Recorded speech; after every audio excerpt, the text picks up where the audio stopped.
Hi, and thanks for showing an interest in our Leading Self Influencing Others program.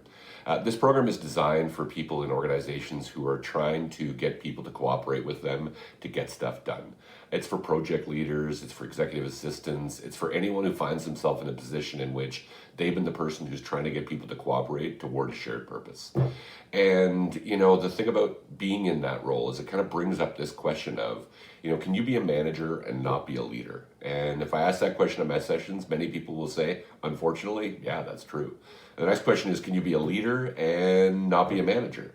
And the answer to that question is, fortunately, yes, actually. There's lots of people in organizations who provide leadership in the organization without the formal title of manager.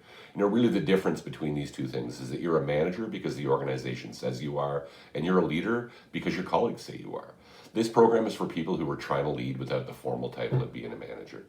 And to give you just a flavor of the kind of thing that we talk about, and real theme for the program is these two words called compliance and commitment.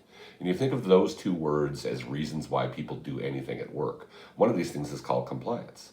And why do people do stuff when they're working from compliance? They do stuff because they have to.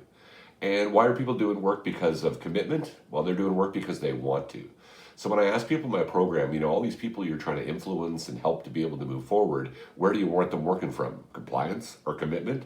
Most people say commitment. And when you ask them why, what they'll tell you is, well, when people work from commitment, I don't have to nag them all the time and bug them all the time to get work done. In other words, they become a whole lot more accountable for how they show up at work, what they produce at work, the timelines that they produce.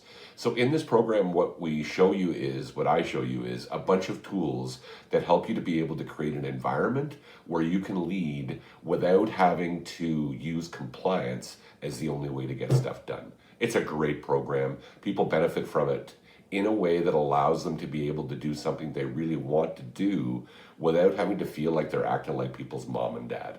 I'm looking forward to having you come on the program. Thanks again for visiting the video. Take care.